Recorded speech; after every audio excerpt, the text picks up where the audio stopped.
Hello everyone, welcome back to physics fundamentals. Myself Mangal Pandey. और अभी हम लोग चल रहे हैं लॉज ऑफ मोशन पे। तो लास्ट क्लास में हम लोग मोमेंटम कंजर्वेशन देखे कि मोमेंटम कंजर्वेशन को हम लोग कहाँ कहाँ अप्लाई कर सकते हैं। ये भी सेकंड लॉ से ही निकल के आया कि जब कोई नेट फोर्स यानी अनबैलेंस्ड नेट फोर्स अगर नहीं लग रहा हो, मीन्स वो जीरो हो, तो उस केस में हम लोग मोमेंटम कंजर्व कर सकते हैं। ठीक है, लेकिन हम लोग बहुत सारे अदर सिचुएशन पे भी मोमेंटम कंजर्वेशन कर सकते हैं, जैसे एक्सप्लोजन में, कोलिजन में, रॉकेट प्रोपल्सन में। यहाँ पर हमको फोर्स लगता हुआ दिखता है कि ग्रेविटी काम कर रहा है, लेकिन फिर भी हम लोग इस पे अप्लाई करते हैं। वजह यह है कि हम लोग एक इंस्टेंट पे अप्लाई करते हैं। ठीक है, तो बहुत लोगों को डाउट है कि रॉकेट प्रोपल्सन में हम लोग कैसे अप्लाई किए या एक्सप्लोजन में कैसे किए, प्रोजेक्टाइल वाला जो किए थे कि प्रोजेक्टाइल हवा में एक्सप्लोड कर जा रहा है मैक्सिमम पॉइंट पे या कहीं पे, तो उस केस में हम लोग अप्लाई कैसे कर सकते हैं। तो करने का वजह यही है सिंपल कि जिस इंस्टेंट पे हम मोमेंटम कंजर्वेशन अप्लाई कर रहे हैं उसी इंस्टेंट पे फोर्सेस जो है, अनबैलेंस फोर्स जो है, वो लगने के बाद भी वो इफेक्ट नहीं आएगा। थोड़े समय के बाद देखोगे, इंटरवल टाइम का लोगे तो फिर उसका इफेक्ट दिखता है। ठीक है, जैसे कि वेट लग रहा है और हम देखें कि कोई ऑब्जेक्ट, प्रोजेक्टाइल जो है जाकर के हवा में एक्सप्लोड किया, तो जिस इंस्टेंट पे वो एक्सप्लोड किया उस समय का जो मोमेंटम रहा है एक्सप्लोजन से पहले और एक्सप्लोजन के बाद, इनको हम इक्वेट कर सकते हैं, इनको बराबर मान सकते हैं। ठीक है, उसी तरीके से रॉकेट प्रोपल्सन में जब गैस इजेक्ट होता है तो उससे जो थ्रस्ट ट्रांसफर होता है, ये दोनों को हम इक्वेट कर सकते हैं। ठीक है, क्योंकि ये यूनिफॉर्म उसी इंस्टेंट पे देखा जा रहा है और उस थ्रस्ट को ओवरकम करना पड़ेगा वेट को, तो फिर हम लोग वेट का टर्म लेते हैं कि ये नेट फोर्स उस पर डेवलप हुआ। ठीक है, तो एकदम इंस्टेंटली देखा जाए, इंस्टेंट ऑफ टाइम पे, तो ये काम करता है। अगर ग्रेविटी वर्क कर रहा है, ग्रेविटी वहां पे एक्ट कर रहा है, तो ग्रेविटी जब तक कुछ वर्क नहीं करेगा तब तक उस सिस्टम के एनर्जी को कंज्यूम नहीं करेगा। सिस्टम का एनर्जी या तो कंज्यूम कर रहा हो या कहीं पे एनर्जी इंपार्ट कर रहा हो, है ना। जैसे कोई एक ऑब्जेक्ट नीचे की तरफ आ रहा है तो उसका पोटेंशियल एनर्जी बढ़ने लगेगा, सॉरी पोटेंशियल एनर्जी घटेगा तो काइनेटिक एनर्जी बढ़ने लगेगा। तो अगर हम लोग दो इंस्टेंट पे देखें कि एक अपर हाइट पे, एक लोअर हाइट पे, और उस समय हम लोग मोमेंटम को कंजर्व कर रहे हैं, तो इन दोनों पॉइंट्स पे कंजर्व नहीं होगा।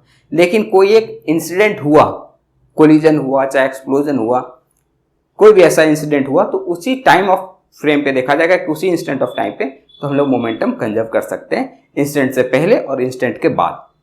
ठीक है, तो ये तरीका है। ओके, तो अभी हम लोग फोर्सेस देखेंगे कि कौन कौन सा फोर्सेस हम लोग को एक्चुअल में पढ़ना है।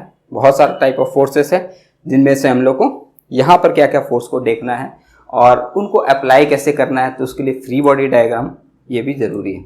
तो इन सब को लेकर के आज हम स्टार्ट करते हैं। ठीक है, तो देखो क्या है कि हम लोग के पास बहुत सारा फोर्सेस है। उन सारे फोर्सेस को नहीं, अभी हम लोग न्यूक्लियर फोर्स वगैरह नहीं देख रहे हैं, अभी हम लोग बस समझेंगे कि फोर्सेस का नेचर क्या है। तो जैसे कि फील्ड फोर्स, ठीक है, तो मेनली उतना हम लिखेंगे नहीं, लेकिन सब जानते होंगे फील्ड फोर्सेस। तो फील्ड फोर्सेस में वो सब आ जाता है, जैसे ग्रेविटेशनल फील्ड में फोर्स लगता है, अगर हम ग्रेविटी, अर्थ के ग्रेविटी में है तो हम पे फोर्स लगता है। कोई इलेक्ट्रोस्टैटिक फील्ड में कोई चार्ज पार्टिकल या न्यूट्रल पार्टिकल किसी चार्ज फील्ड में रहेगा तो उस पर इलेक्ट्रोस्टैटिक फोर्स लगता है। मैग्नेटिक फोर्स लग सकता है, और फिर और कौन रह गया, न्यूक्लियर फोर्सेस भी है। तो सब किसी फील्ड रीजन की वजह से डेवलप हो रहा है। न्यूक्लियर फोर्स डिफरेंट है, वो न्यूक्लियर प्रॉपर्टी पे है, बट फील्ड के वजह से बहुत जगह हम लोग को फोर्स मिलता है। ठीक है, तो उनमें से अभी हम लोग मेनली ग्रेविटी को लेके चलेंगे, क्योंकि बाकी इलेक्ट्रोस्टैटिक और मैग्नेटिक फोर्सेस के लिए अलग अलग अपना चैप्टर है। ठीक है, तो एक ग्रेविटेशनल फोर्स हमको यहाँ पे देखना होगा। ठीक है, एक फोर्स हो गया फील्ड फोर्स। दूसरा इंपॉर्टेंट है कॉन्टैक्ट फोर्सेस। कॉन्टैक्ट फोर्सेस में हम लोग मेनली दो करते हैं, नॉर्मल फोर्स और फ्रिक्शन फोर्स। कॉन्टैक्ट फोर्सेस, तो कॉन्टैक्ट फोर्सेस जब कॉन्टैक्ट में आने से, एक दो ऑब्जेक्ट कॉन्टैक्ट में आने से एक दूसरे पे फोर्स लगाने लगता है, तो ये एक्चुअली न्यूटन के थर्ड लॉ के अकॉर्डिंग है कि जब भी कोई एक ऑब्जेक्ट दूसरे ऑब्जेक्ट पे फोर्स लगाता है तो रिसीव भी करेगा सेम अमाउंट का force in the opposite direction. ठीक है, तो ये कांटेक्ट में आने के बाद अगर एक्शन रिएक्शन पेयर फॉर्म कर रहा है, सो सच फोर्सेस आर कांटेक्ट फोर्सेस, जिसमें नॉर्मल और फ्रिक्शन, ये दो हम लोग यहाँ पे देखेंगे। एक नॉर्मल रिएक्शन और दूसरा फ्रिक्शन फोर्स। ठीक है, फ्रिक्शन को भी बहुत डिटेल में जानना है। ओके, फिर और अटैचमेंट की वजह से फोर्सेस दिखता है, फोर्सेस ड्यू टू अटैचमेंट, जिसमें हम लोग स्ट्रिंग का टेंशन और स्प्रिंग फोर्स। ठीक है, और एक वो एक्चुअली में फोर्स है नहीं, बट इसको भी हम लोग यूज करते हैं इसका वजह क्या है कि कुछ फोर्सेस, कुछ ऐसा फ्रेम होगा जिस फ्रेम पे हमको नॉर्मल फोर्सेस प्लॉट करने से सॉल्व करना मुश्किल हो जाएगा अगर उसी फ्रेम में रह के देख रहे हैं। तो हम लोग एक स्यूडो फोर्स अप्लाई करते हैं, ठीक है। बट स्यूडो का मतलब होता है, सिंपल हिंदी में समझो तो आभासीय फोर्स, जो भी आभास होता है, बस इसका प्रेजेंस फील होता है, एक्चुअल में ये नहीं होता है, ठीक है। तो इसके लिए डिटेल में बहुत पढ़े होगे, समझे होगे, फिर भी कंफ्यूजन रहता है, तो कंफ्यूजन रहने ही दो, कोई अभी ज़रूरत नहीं उसको इरेडिकेट करने के लिए। बहुत लोग अभी सोचते हैं कि अभी हम लास्ट में ऐसा मोमेंट डेवलप करें कि बिना स्यूडो फोर्स के भी हम क्वेश्चन को बना सके। बनता जरूर है, लेकिन अभी उसमें उलझने की जरूरत नहीं, ठीक है। समझना है स्यूडो फोर्स होगा, कहीं पर भी सिस्टम में एक्सेलरेशन होगा तो उस एक्सेलरेशन के वजह से सिस्टम के हर पार्टिकल पे एक स्यूडो फोर्स हमको अप्लाई कर देना है। कि जैसे कोई एक बॉक्स है, उस बॉक्स को हम एक्सेलरेट कर रहे हैं, तो बॉक्स के अंदर का पार्टिकल अपने फ्रेम में लेफ्ट साइड में एक फोर्स रिसीव करेगा। अगर उसको हम इस साइड में, सॉरी ये मेरा लेफ्ट हुआ, लेफ्ट साइड में अगर हम एक्सेलरेट कराएं तो उसके अंदर के कोई एक पार्टिकल पे एक राइट साइड में फोर्स रहेगा। उसको सिंपल ऐसे भी समझ सकते हो कि वो अपने इनर्शिया को मेंटेन करना चाहेगा, तो बॉक्स जाना चाहेगा तो वो अपनी जगह पे रहना चाहेगा, है ना। यानी कि बॉक्स के रेस्पेक्ट में वो लेफ्ट जाने लगेगा। बॉक्स अगर राइट जा रहा है तो हम लेफ्ट जा रहे हैं, ठीक है। तो बॉक्स के टर्म्स पे वो देखोगे तो सिंपल वो इनर्शिया ही है और कुछ नहीं है। उसी तरीके से रोटेटिंग फ्रेम जो होता है उसमें भी एक सेंट्रीपिटल फोर्स चाहिए होता है रोटेट कराने के लिए, यानी एक सेंट्रीपिटल एक्सेलरेशन लग रहा है, तो उस एक्सेलरेशन के अगेंस्ट उस सिस्टम में जो पार्ट होगा उस पर एक सेंट्रीफ्यूगल फोर्स डेवलप होता है, that is also a pseudo force, ठीक है। तो ये सब फोर्सेस को हम लोग को समझना जरूरी है। अब सबको प्लॉट करने के लिए हम लोग यूज करते हैं फ्री बॉडी डायग्राम, FBD। ये बहुत इंपॉर्टेंट है क्योंकि कोई भी सिस्टम देख रहे हो, और अभी भी इसमें हम लोग सुधार कर सकते हैं क्योंकि बहुत कमी इसमें रह जाता है। हम लोग बहुत जगह क्या करते हैं, नॉर्मल वगैरह प्लॉट भी नहीं करते हैं, जरूरत नहीं है तो नहीं करते हैं, वो अपना भी आदत हो जाता है। लेकिन शुरुआत में हम लोग को चाहिए कि सब फोर्सेस को प्लॉट किया जाए, भले वो एक्टिवली पार्ट कर रहा हो चाहे नहीं कर रहा हो। प्लॉट करने से क्या होगा कि उसका दिमाग में हमेशा एक छाप बना रहता है, तो कभी छूटता नहीं है। बहुत सारा टाइम ऐसा भी होगा कि नॉर्मल, मेनली नॉर्मल ही है, जो रिएक्शन फोर्सेस है वो फ्रंट पे दिखता नहीं है, तो वो हो सकता है छूट गया लेना के लिए, तो उस केस में तुमको गड़बड़ी हो सकता है, ठीक है। फ्री बॉडी डायग्राम का मतलब सिंपल ये है कि अगर सिस्टम में बहुत सारा ऑब्जेक्ट्स है तो उसमें से किसी इंडिविजुअल ऑब्जेक्ट्स को हम उस सिस्टम से बाहर निकाल के प्लॉट कर रहे हैं, बट साथ ही साथ उन पे जो भी फोर्सेस उस सिस्टम में रहने से लग रहा था उन फोर्सेस को भी हम वहां पर प्लॉट कर रहे हैं। तो उस ऑब्जेक्ट को हम लोग इंडिविजुअली स्टडी कर सकते हैं कि इस पे ये सारा फोर्सेस लग रहा है, तो इसके करस्पॉन्डिंग ये किस डायरेक्शन में एक्सेलरेट करेगा या इक्विलिब्रियम है तो कैसा है नहीं है, तो सारा चीज को हम लोग देख सकते हैं। So that is free body diagram. तो चाहे हम लोग लीनियर ट्रांसलेटरी मैकेनिक्स पढ़ रहे हो चाहे रोटेटरी, दोनों ही केस में हम लोग को रिएक्शन फोर्सेस प्लॉट करना पड़ेगा। सारा फ्री बॉडी डायग्राम जरूरत है, क्योंकि रोटेटरी जब हम लोग पढ़ते हैं तब हम लोग को फिर ये भी ध्यान रखना पड़ता है कि फोर्सेस जो है वो कंकरेंट है कि नहीं। अगर कंकरेंट नहीं है तो रोटेशनल इफेक्ट डेवलप होगा, तो उसका भी हम लोग इफेक्ट देखते हैं, ठीक है। तो अभी इस चैप्टर में हम लोग कंकरेंट फोर्सेस पे देखेंगे। अदरवाइज इक्विलिब्रियम होल्ड करने के लिए हमको कंकरेंट और मोमेंट मींस नेट फोर्सेस और साथ ही साथ नेट मोमेंट दोनों को बैलेंस करना पड़ता है, ठीक है। तो अभी मान के चल रहे इतना हम लोग को चीज जानना है। इनमें से ज्यादा कुछ हम बताएंगे नहीं। फोर्स तो जान ही रहे हो, फील्ड फोर्सेस। अभी हम लोग ग्रेविटी यूज करेंगे, mg को लेके चलना है, किधर लगता है हमेशा परपेंडिकुलरली डाउनवर्ड इसको अप्लाई कर देते हैं, ठीक है। नॉर्मल रिएक्शन ये कॉन्टैक्ट के परपेंडिकुलर होता है, ये ध्यान रखना है कि परपेंडिकुलर टू कॉन्टैक्ट प्लेन, ठीक है, और ये पैरेलल टू कॉन्टैक्ट प्लेन, ठीक है। एक पैरेलल लगा, एक परपेंडिकुलर लगा, ये दोनों रिएक्शन प्रोवाइड करता है। इन दोनों का रिजल्टेंट होगा वो नेट रिएक्शन फोर्स होगा, ठीक है। तो इन सब को हम ये बोल रहे हैं। फिर टेंशन और स्प्रिंग फोर्स तो जान ही रहो। टेंशन डेवलप करता है जब कोई स्ट्रिंग है उसको दोनों साइड से पुल किया जाए तो उस स्ट्रिंग में टेंशन डेवलप होता है, स्ट्रेस डेवलप होता है। तो उस स्ट्रेस पर यूनिट में उसके क्रॉस सेक्शन पे जो टोटल स्ट्रेस डेवलप हुआ दैट इज टेंशन।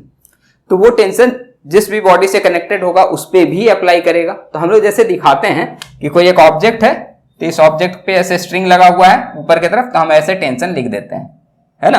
टेंशन तो स्ट्रिंग का प्रॉपर्टी है, ऊपर लगेगा नीचे लगेगा, ये थोड़ा सा कंफ्यूजन है क्योंकि टेंशन हर क्रॉस सेक्शन में देखोगे तो दोनों डायमेंशन पे लगता है। अगर कोई एक स्ट्रिंग है उसको दोनों साइड से पुल किया जा रहा है तो किसी भी क्रॉस सेक्शन के मॉलिक्यूल्स पे दोनों साइड का एक फोर्स डेवलप हो रहा है, तो वो भी दोनों साइड को पुल करता है, ठीक है। तो हम लोग जो यहाँ पे एक्चुअली टेंसल दिखा रहे होते हैं, हम एक्चुअली दिखाते हैं कि इस स्ट्रिंग की वजह से इस ब्लॉक पे कौन सा फोर्स ट्रांसफर हुआ, तो उसका एक स्पेसिफिक डायरेक्शन ऊपर की तरफ, वो नीचे की तरफ नहीं है। ठीक है, तो ये हम लोग टेंशन यहाँ पे दिखाते जरूर है स्ट्रिंग में, लेकिन ये हम लोग दिखाते हैं कि स्ट्रिंग की वजह से इस ब्लॉक पे जो ट्रांसफर हुआ है। Okay, so that we should be reminded. और दूसरा स्प्रिंग फोर्स होता है कि कहीं पे स्प्रिंग लगा हुआ है, अगर ये स्ट्रेस्ड होगा तो इस पे एक पुल करने का फोर्स डेवलप होगा। अगर ये इसमें डेल्टा एक्स एक्सटेंशन हुआ है, पॉजिटिव है, तो ये ऊपर की तरफ एक फोर्स डेवलप करेगा, रिस्टोरिंग फोर्स। और अगर स्प्रिंग में कंप्रेशन हुआ है, डेल्टा एक्स नेगेटिव है या ऊपर कंफ्यूजन है तो नीचे बनाते हैं स्प्रिंग को। ठीक है, यहां पे डेल्टा एक्स नेगेटिव होगा तो फिर ये ऊपर की तरफ फोर्स लगाना शुरू कर देगा। तो ये स्प्रिंग फोर्स का नेचर है। स्प्रिंग हम लोग के एक्स यूज करते हैं, स्प्रिंग फोर्स यूनिफॉर्म फोर्स लेते हैं फॉर स्मॉलर एक्सटेंशन। फिर लार्ज ऑर्डर में एक्सटेंशन होगा तो फिर वो के एक्स का ऑर्डर भले ही नहीं फॉलो करें, लेकिन स्मॉल ऑर्डर पे हम लोग इसको अप्लाई करते हैं। स्मॉल ऑर्डर मतलब कि जब भी ये स्प्रिंग पर रहा तो हम लोग के एक्स को ही अप्लाई कर सकते हैं, के इज स्प्रिंग कांस्टेंट। तो ये सारा फोर्सेस हम लोग यहाँ पे प्लॉट करेंगे और साथ ही साथ ये ध्यान रखेंगे कि फ्री बॉडी डायग्राम प्रॉपरली बने। ठीक है, फिर सूडो फोर्स सिंपल है कि जब भी नॉन इनर्शियल फ्रेम हो यानी एक्सेलरेटेड फ्रेम हो तो एक्सेलरेशन के ऑपोजिट डायरेक्शन पे हर ऑब्जेक्ट पे m a is acceleration of the system, m a pseudo force लगेगा जो ठीक एक्सेलरेशन के ऑपोजिट डायरेक्शन पे होगा। वो सिस्टम के इंडिविजुअल ऑब्जेक्ट्स पे लगता है, लगना नहीं मतलब कि हम लोग अप्लाई करते हैं। अगर उसी फ्रेम में रह करके हम उसको सॉल्व करना चाहें तो ठीक है, फ्रेम के बाहर से रह कर भी सॉल्व कर सकते हो, तब सूडो फोर्स की जरूरत नहीं पड़ेगी, लेकिन वो थोड़ा सा दिमाग घुमाने वाला काम रहता है, करने के लिए लोग उसको भी कर सकते हैं, लेकिन अभी हम लोग सूडो फोर्स लेके ही चलेंगे। ठीक है, तो जहां पर भी तुमको ऐसा सिस्टम दिखे, मान लो जैसे कि कहीं पे एक हम ऐसा स्ट्रक्चर रखे और इस पे एक स्फीयर ला करके रख दें, तो इस पे हम लोग को जो जो फोर्सेस है उन सबको प्लॉट करना is the free body diagram. कि अब मेरे पास जो ये ब्लॉक हो गया, इस ब्लॉक पे हम सारा फोर्स देखना चाह रहे हैं कि इस पे कौन कौन फोर्सेस लग रहा है। तो पहला हो गया normal reaction force. Normal reaction contact पे परपेंडिकुलर लगता है, तो ये इसको कुछ देगा नॉर्मल, यहां पर भी परपेंडिकुलर होगा, यहां पर भी कुछ नॉर्मल मिलेगा। ये नॉर्मल अलग अलग मैग्नीट्यूड का हो सकता है, इसके सेंटर से इस पे ग्रेविटेशनल फोर्स लगेगा। तो ये इस स्फीयर का 3 फोर्स यहां पे हम लोग प्लॉट कर दिए। हो सकता है कि फ्रिक्शन भी कहीं लग रहा हो, ठीक है, फ्रिक्शन का संभावना बनेगा तो फ्रिक्शन भी देखेंगे। अगर फ्रिक्शन को डिटेल में पढ़ेंगे, फ्रिक्शन आगे समझेंगे, उसका डायरेक्शन समझना, क्योंकि ये यहाँ पे हमको दिख रहा है जनरली ये इक्विलिब्रियम है, तो इक्विलिब्रियम में फ्रिक्शन को समझना बड़ा मुश्किल होता है क्योंकि उसका डायरेक्शन भी बहुत इंपॉर्टेंट बन जाता है, वो स्टैटिक फ्रिक्शन होता है। ठीक है, तो फ्रिक्शन को डिटेल में जब करेंगे तब करेंगे। तो फ्रिक्शन नहीं देख रहे तो हमको ये 3 फोर्स यहाँ पे दिख रहा है, ये सब बैलेंस होना चाहिए, साथ ही साथ ये कंकरेंट होना चाहिए। अगर अभी कंकरेंट नहीं रहेगा तो फिर हम लोग को रोटेशनल इक्विलिब्रियम भी चेक करना पड़ सकता है। तो अभी हम लोग यहां के लिए कंकरेंट फोर्सेस को ही डील करेंगे। ठीक है, कंकरेंट फोर्सेस मतलब कि एक पॉइंट की तरफ हमेशा सारा फोर्सेस पॉइंटेड हो, एक पॉइंट को कंसंट्रेटेड हो। ठीक है, जैसे कि यहां पे दिख रहा है कि ये नॉर्मल जो है ये सेंटर की तरफ लगेगा, परपेंडिकुलर रहेगा सरफेस पे तो सेंटर की तरफ, और इसके सेंटर ऑफ मास से mg भी लग रहा है। अगर ये ऑब्जेक्ट जो है वो यूनिफॉर्म ना हो तो इसका सेंटर ऑफ मास इसके ज्योमेट्रिक सेंटर के अलावा किसी और पॉइंट पे बन जाएगा, तब उस केस में फिर हो सकता है कि हम लोगों सॉरी फॉर दिस, ठीक है, तब उस केस में हम लोगों को क्या करना पड़ सकता है कि यहाँ पे नॉर्मल और वेट जो है ये कंकरेंट ना हो, और तब उस केस में हो सकता है कि इस पे टॉर्क डेवलप करने लगे, मूवमेंट बने, तो उस मूवमेंट को भी सॉल्व करना पड़ सकता है। ठीक है, तो ये बेसिक फोर्सेस वगैरह है, तो ये सब बनाते चलेंगे, क्वेश्चंस वगैरह देखिएगा। ठीक है, एक स्क्रीनशॉट ले लो। देखते हैं इक्विलिब्रियम ऑफ फोर्सेस। इक्विलिब्रियम का मतलब हुआ संतुलन। तो कोई भी सिस्टम अगर इक्विलिब्रियम में है, इक्विलिब्रियम में होने का मतलब है कि उस पर जो भी फोर्सेस लग रहा होगा उनका कोई इफेक्ट नहीं बन रहा है। इफेक्ट नहीं बनने का मतलब है कि सारा फोर्सेस बैलेंस्ड है। तो इक्विलिब्रियम में होने का मतलब ये नहीं है कि फोर्स नहीं लग रहा है, फोर्स लग रहा है लेकिन वो सब बैलेंस हो रहा है, एक दूसरे को बैलेंस करते जा रहा है। जैसे अगर हम इस हाथ पे मार्कर रखे हुए हैं तो ये भी इक्विलिब्रियम में हो सकता है थोड़ा सा इंक्लाइंड हो, तो इंक्लाइन होने के बाद ये स्लाइड करना चाहे लेकिन स्लाइड भी नहीं कर पा रहा है, ना नीचे गिर पा रहा है, यानी कि सारा फोर्सेस बैलेंस हो रहा है। इस पे वेट लग रहा होगा, वेट को बैलेंस कर रहा होगा इसका नॉर्मल रिएक्शन, और अगर इंक्लाइंड है तो वेट का एक कंपोनेंट बन रहा होगा परपेंडिकुलरली प्लेन के, तो उसको नॉर्मल बैलेंस कर रहा होगा। एक इस पे टेंजेंशियल वेट का कंपोनेंट लग रहा होगा अलोंग द स्लोप, तो उसको फ्रिक्शन ऊपर से बैलेंस कर रहा होगा। तो ऐसे हम लोग देख सकते हैं कि सारा फोर्सेस इसमें एक्ट करने के बाद भी ये इक्विलिब्रियम में है, यानी ये बैलेंस्ड है। तो बैलेंस्ड होने का मतलब है कि नेट फोर्सेस 0 है। ठीक है। तो इक्विलिब्रियम दोनों कंडीशन पे बनता है कि मेरा टोटल समेशन ऑफ फोर्सेस 0 हो, नॉट एक्स वाई दोनों ले सकते हैं, बट वेक्टर फॉर्म में लिखें तो सिंपल लिखें कि जो भी vector sum of total vector sum of forces that will B 0, और साथ ही साथ summation of torque should also be 0। ठीक है, अगर ये सब हो रहा है तो फिर फोर्स 0 है, तो फिर सिस्टम इक्विलिब्रियम में है। इसका मतलब हुआ कि एफ एक्स का समेशन अलग से कर लो और एफ वाई का समेशन अलग से कर लो, ये दोनों भी 0 होना चाहिए। ठीक है, यानी कि अलग अलग से सभी फोर्सेस का x component y component, x और वाई डिपेंड करता है तुम क्या ले रहे हो। ये कोप्लेनर फोर्सेस, अगर कोप्लेनर नहीं है तो फिर हम लोग एफ जी भी लेना पड़ सकता है, ये भी 0। ठीक है, तो मेनली हम लोग यहां पे पढ़ते हैं कोप्लेनर कनकरेंट फोर्सेस। ठीक है, इनका इक्विलिब्रियम फोर्सेस इक्विलिब्रियम पढ़ते हैं,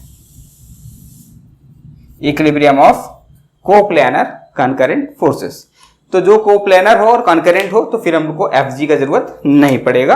अगर ये कनकरेंट नहीं है तो हम लोग इन दोनों को यूज करें, चाहे वेक्टर फॉर्म में सारा फोर्सेस देख लें। साथ ही साथ ये भी यहां पे काम करना बंद कर गया, कनकरेंट हो गया, तो इसके वजह से ये तो डेफिनेटली 0 होगा। कनकरेंट बोल दिया तो ये खत्म। तो ये हम लोग रोटेशनल डायनामिक्स में जब जाएंगे तब कनकरेंट नहीं रहेगा तो उसको भी देखने लगेंगे। ठीक है, लेकिन अभी हम लोग यहाँ पे कोप्लेनर और कनकरेंट रखे हैं। तो कोप्लेनर रखे हैं तो एफ जी 0, एफ जी का मतलब हो गया कि 2 परपेंडिकुलर कंपोनेंट ले लिए, अब जो भी तीसरा रहा उनको लेने की जरूरत नहीं है, वो मेरे काम का नहीं है। तो ये कोप्लेनर होने की वजह से ये समाप्त हो गया और कनकरेंट होने की वजह से ये समाप्त हो गया, तो बच गया ये दोनों, यानी कि सिंपल हमको फोर्सेस को बैलेंस करना है तो इक्विलिब्रियम बन जाएगा। ठीक है, यानी कि कभी भी सिस्टम देखो तो सिस्टम में फोर्सेस प्लॉट करो, फोर्सेस को हम लोग कंपोनेंट वाइज में बैलेंस कर लो, बता रहा है कि इक्विलिब्रियम है तो वो सब बैलेंस होना चाहिए, सब बराबर करो, 0 हो जाएगा। इन सबको 0 करो, जो भी फोर्स सॉल्व करना होगा सॉल्व हो जाएगा। ठीक है, दूसरा इस पे हम लोग इक्विलिब्रियम डिटेल में थोड़ा सा समझते हैं जब हम लोग कंजर्वेटिव फोर्स फील्ड में इक्विलिब्रियम अप्लाई करते हैं। ठीक है, तो उस केस में थोड़ा सा तुमको समझना है, 3 टाइप का इक्विलिब्रियम बनता है, उसको भी समझना चाहिए। इक्विलिब्रियम इन कंजर्वेटिव फोर्स फील्ड या कंजर्वेटिव फोर्सेस कर देते हैं, equilibrium of conservative forces. Conservative इसलिए लिखते हैं क्योंकि हम लोग ये इक्विलिब्रियम जो चेक करते हैं वो पोटेंशियल एनर्जी के मेथड से चेक करते हैं, और कंजर्वेटिव फोर्स फील्ड नहीं है, नॉन कंजर्वेटिव फोर्स फील्ड है, तो वहां पोटेंशियल एनर्जी कोई मायने नहीं रखता है। Potential energy conservative force field में ही हम लोग स्टडी करते हैं। ठीक है, तो कहीं पर भी अगर कंजर्वेटिव फोर्स फील्ड है तो उसके पोटेंशियल एनर्जी का जो डिफरेंशिएशन होता है du अपॉन dx, इसको बोलते हैं potential gradient, that should be 0। ठीक है, du अपॉन dx यानी पोटेंशियल ग्रेडियंट 0 होना चाहिए इक्विलिब्रियम के लिए। तो इसमें फिर 3 पार्ट बनता है और उन तीनों को देखते हैं। एक बोलते हैं स्टेबल इक्विलिब्रियम, जिसमें डबल डिफरेंशिएशन ये होता है नेगेटिव। ठीक है, डबल डिफरेंशिएशन को देखते हैं। फिर अनस्टेबल, जिसमें डबल डिफरेंशिएशन 0 होगा, सॉरी पॉजिटिव होगा। फिर न्यूट्रल इक्विलिब्रियम, उसमें वो 0 हो जाता है। तो 2 डिफरेंशिएशन हम लोग को करना पड़ सकता है, d2u अपॉन dx स्क्वायर। तो ये इस केस में नेगेटिव होगा, अनस्टेबल के केस में पॉजिटिव होगा, और न्यूट्रल के केस में ये 0 होगा। ठीक है, तो ये तुमको अभी इतने के लिए बस ध्यान रखना है कि 2 बार डिफरेंशिएट करके अगर पोटेंशियल एनर्जी पे कहीं हमको दिख रहा है कि इक्विलिब्रियम चेक करना है तो फिर हम लोग ऐसे निकाल सकते हैं कि सिंपल डिफरेंशिएशन से इक्विलिब्रियम पता चल जाएगा। अब उसी स्पेसिफिक पॉइंट पे हमको चेक करना हो कि इक्विलिब्रियम जो है वो किस नेचर का है, स्टेबल, अनस्टेबल या न्यूट्रल, तो एक बार और डिफरेंशिएशन करना पड़ेगा पोटेंशियल एनर्जी को। You is potential energy. ठीक है, और स्टेबल बहुत इंपॉर्टेंट है, इसलिए कि स्टेबल के लिए समझना है, स्टेबल इक्विलिब्रियम जहां पे होल्ड करता है उस पॉइंट पे यू मिनिमम मिलता है, या लोकल मिनिमम हो और भी मिनिमम का पॉसिबिलिटी जो बट उस लोकल मिनिमम पे, या जैसे हम लोग डिफरेंशिएशन में पढ़ते हैं लोकल मिनिमा लोकल मैक्सिमा, तो पोटेंशियल एनर्जी के ग्राफ में जहां लोकल मिनिमा बनेगा उस पॉइंट पे स्टेबल इक्विलिब्रियम बनता है। तो स्टेबल इक्विलिब्रियम बहुत इंपॉर्टेंट है एसएचएम डिसाइड करने के लिए। तो जब हम लोग एसएचएम पढ़ेंगे तो वहां पे फिर और उसको डिटेल में देखेंगे, ठीक है। तो ये इक्विलिब्रियम सिंपल बनता है। अब इसमें सिंपल फोर्सेस का इक्विलिब्रियम के लिए हम लोग एक अलग से भी पढ़ते हैं Lami's law, equilibrium of three forces, कि अगर तीन फोर्स लग रहा हो F1 F2 या ABC कर दें FB और FC, तो FA के ऑपोजिट वर्टिकली ऑपोजिट जो एंगल है उसको एंगल ए मान लो, FB के ऑपोजिट B और FC के C। तो इस केस में हम लोग ये यूज कर सकते हैं FA upon sine A is equal to FB upon sine B is equal to FC upon sine C, ठीक है। ये है simple Lami's law, okay. But ये नहीं भी अगर तुमको आता हो, नहीं भी ध्यान लग रहा हो, तो भी कोई दिक्कत नहीं है। हम लोग सबका x और y कंपोनेंट्स ब्रेक करेंगे और x कंपोनेंट को बैलेंस कर लो, y कंपोनेंट को बैलेंस कर लो, उससे भी सॉल्व हो जाएगा, ठीक है। थ्री फोर्सेस के लिए एक स्पेशल केस बनता है। तो कभी कभी ये क्वेश्चन बनाने में आसान हो जाता है कि ये एंगल हो सकता है 90 डिग्री हो और उसके साथ किसी और फोर्स को कंपेयर करना हो, तो एक ही रिलेशन लिखोगे FA और FB का, इसमें से मान लो कि ये दोनों एंगल हमको पता हो तो कोई एक फोर्स निकालना बहुत आसान हो जाता है। फिर FC को ना भी देखो तो भी चलेगा, अगर बोले कि इक्विलिब्रियम है तो फिर एक पे ही बन जाता है। तो ये ज्यादा आसान होता है। अगर तुम कंपोनेंट वाइज में ब्रेक करोगे तो सभी का कंपोनेंट ब्रेक करना होगा, उसके बाद कंपोनेंट्स को मैच कराना पड़ेगा, ठीक है। तब थोड़ा सा कैलकुलेशन आसान पड़ सकता है जब इसको यूज करो, ठीक है। बाकी ऐसे हम लोग इससे भी कर सकते हैं, ओके। ये हो गया कंस्ट्रेंट इक्वेशन। ये तब हम लोग अप्लाई करते हैं जब ऑब्जेक्ट सिस्टम में जो ऑब्जेक्ट्स हो एक दूसरे के गाइडेड पे मूव कर रहा हो, गाइडेड वे में, मतलब कि अगर स्ट्रिंग से बाइंडेड है या कोई सिस्टम में एक दूसरे से अटैच्ड है तो एक चलेगा तो दूसरा उसी के अकॉर्डिंग कुछ अदर वे में उसका वेलोसिटी हो, एक्सेलरेशन हो या रोटेशन हो। जैसे सिंपल ऐसा समझो कि ये घड़ी है, घड़ी के अंदर अगर देखोगे तो बहुत सारा पिनियंस लगा रहता है जो घूमता है, तो एक के घूमने से दूसरे के घूमने का ऑर्डर उस तरीके से अरेंज होता है कि टाइम प्रॉपर चले। जैसे कि समझो सिंपल कि जो सेकंड वाला जो सुई है इससे जो पिनियन अटैच्ड होगा वो एक चक्कर 1 मिनट में लगा रहा है, तो हम ऐसा अरेंजमेंट रखें कि इसके 60 राउंड कर लेने के बाद ये उसके बाद वाला जो दूसरा पिनियन होगा जो मिनट हैंड से कनेक्टेड होगा वो सिर्फ 1 राउंड कर पाए। मतलब समझ रहे हो कि इसके 60 राउंड, एक पिनियन है वो 60 बार राउंड करेगा तो उससे कनेक्टेड एक दूसरा पिनियन होगा, ढेर सारा पिनियंस का अरेंजमेंट होगा, उसमें सिर्फ एक कंप्लीट राउंड होगा। फिर एक और पिनियन ऐसा होगा जिसमें आवर हैंड कनेक्ट करते हैं, वो मिनट हैंड वाले पिनियन के 12 रोटेशन पे एक रोटेशन करेगा। तो ये सब कंस्ट्रेंट मोशन है। कंस्ट्रेंट का मतलब एक दूसरे को गाइड कर रहा हूं कि हम अगर 60 बार टर्न करें तो तुम एक चक्कर लगाना, और दूसरा बोलेगा कि हम अगर 12 बार घूम जाए तो तुम एक चक्कर लगा लेना, ठीक है। तो ऐसे ये सब एक दूसरे को गाइड करता है। उसी तरह का पुलिस सिस्टम ही मेनली हम लोग कंस्ट्रेंट रिलेशन के लिए देखते हैं कि पुलिस सिस्टम में जब भी बीच में और पुलिस आ जाए, खास करके जो मूवेबल पुलिस होता है, तो वो कंस्ट्रेंट रिलेशन डेवलप करना पड़ता है, क्योंकि उसके बिना तुम एक्सेलरेशन का ऑर्डर नहीं फाइंड आउट कर पाओगे। तो सिंपल समझना है, यहाँ पे जब भी कंस्ट्रेंट रिलेशन रहेगा तो इसको हम लोग यूज करते हैं to find the order of acceleration, find the order या रिलेशन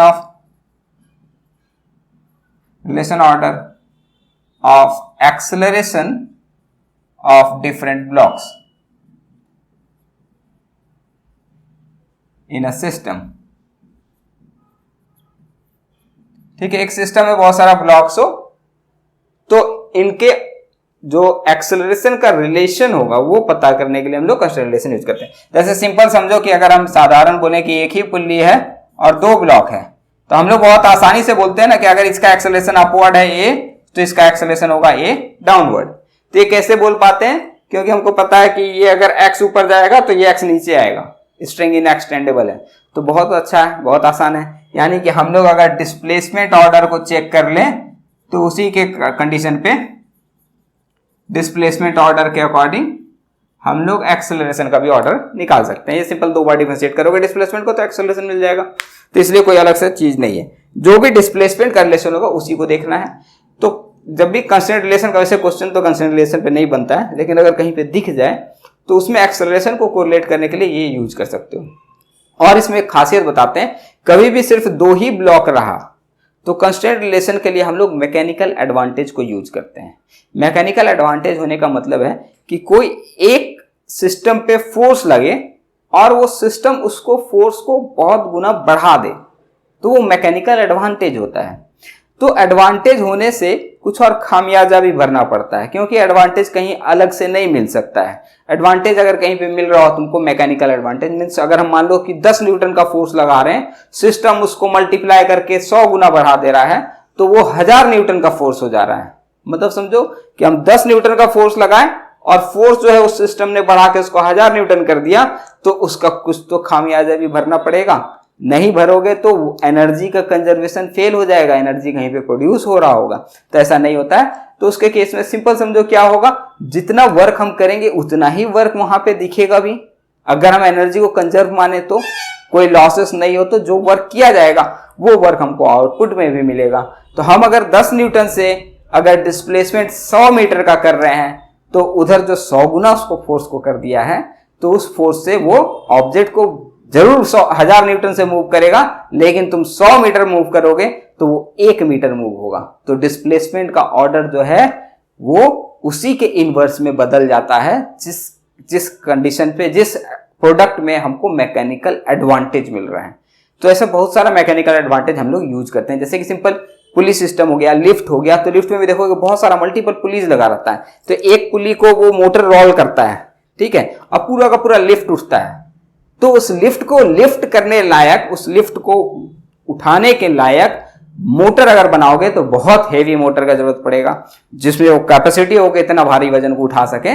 तो इसलिए हम लोग मल्टीपल पुलीज अरेंज कर लेते हैं कि मैकेनिकल एडवांटेज मिले।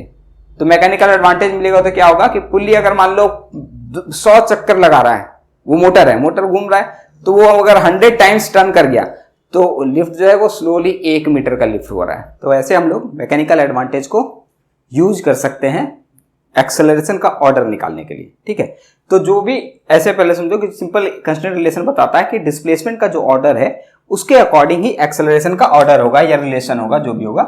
तो एक्सेलरेशन का ऑर्डर पता करने के लिए हम लोग को डिस्प्लेसमेंट का ऑर्डर चाहिए, ठीक है। और ये बोल रहे हैं कि जब 2 ब्लॉक सिस्टम हो, सिर्फ 2 ब्लॉक हो, तो वैसे में हम लोग मैकेनिकल एडवांटेज को यूज कर सकते हैं। जैसे हम कुछ समझो 2 ब्लॉक सिस्टम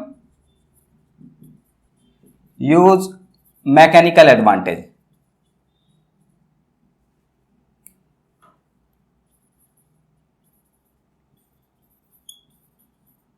ठीक है। तो अब मैकेनिकल एडवांटेज से समझो, एक दो हम एग्जांपल के तौर पे बताते हैं कि जैसे सिंपल समझो कि एक साधारण सा सिस्टम लिए, एक ब्लॉक है या एक पुल्ली है, उसमें एक ब्लॉक लगा हुआ है, ठीक है, और ये एक और पुल्ली से कनेक्टेड है और यहां पर एक ब्लॉक है और ये कनेक्टेड है। तो 2 पुल्ली सिस्टम यहां पे दिख रहा है। तो समझो मान लो ये M1 है और ये M2 है, तो इन दोनों के एक्सेलरेशन का ऑर्डर चाहिए। अगर हमको ऐसा इक्वेशन रहा, क्वेश्चन रहा कि इसमें एक्सेलरेशन निकालो, ढूंढ के निकालो, तो एक्सेलरेशन को सॉल्व करने के लिए सबसे पहला काम क्या होगा कि हमको दोनों का एक्सेलरेशन का कुछ एक ऑर्डर चाहिए कि इसका A1 मान लिए तो इसका A2 मान लिए, तो एक और वेरिएबल आ जाता है, तो उस वेरिएबल को हटाना पड़ता है, ठीक है। तो उसको हटाने के लिए हम लोग सिंपल क्या कर सकते हैं, मैकेनिकल एडवांटेज ले सकते हैं, क्योंकि 2 ब्लॉक सिस्टम है, यहाँ पे ये काम कर जाएगा। तो समझ लो कि ये वाला मान लो नीचे जा रहा है, ठीक है, तो इसका हम एक्सेलरेशन ऐसा एज्यूम कर लिए A1, ठीक है। तो इसके टर्म्स में हमको दूसरे ब्लॉक का एक्सेलरेशन चाहिए। तो ऐसा समझ लो कि ये वाला ऑब्जेक्ट जो है ये एक्चुअली में फोर्स लगा रहा है, इसके फोर्स लगाने से ये वाला ऑब्जेक्ट ऊपर लिफ्ट हो रहा है, ठीक है। तो ये ऑब्जेक्ट इसको लिफ्ट करेगा, या समझो कि ये ब्लॉक नहीं रहता, हम इसको पुल कर रहे होते तो ये लिफ्टेड होता। तो ये बताया कि जितना ज्यादा मैकेनिकल एडवांटेज मिलेगा उतना डिस्प्लेसमेंट कम हो जाएगा उतने फैक्टर से। तो यहां पे मान लो कि इस स्ट्रिंग में टेंशन T है, तो इस स्ट्रिंग में टेंशन कितना होगा, यहां T है तो यहां भी T होगा, यहां भी T होगा, तो इस वाले स्ट्रिंग में टेंशन 2T होगा। इसका मतलब है कि अगर M1 ब्लॉक इसको हटा दिया जाए, यहां पे इस वाले स्ट्रिंग में अगर हम फोर्स प्रोवाइड करें तो M2 ब्लॉक को उसका 2 गुना फोर्स मिलता है। यहां पे T दे रहे हैं तो इस ब्लॉक को 2T मिल रहा है, यानी इसका एक्सेलरेशन का ऑर्डर भी वैसा होगा। अगर ये एक्सेलरेशन A1 है तो इसका जो एक्सेलरेशन होगा ये अपवर्ड होगा और ये 2A1 का एक्सेलरेशन हो जाएगा, ठीक है। तो देखो कितना काम आसान हो गया। हमको एक्सेलरेशन सिंपल मिल गया A1 और 2A1।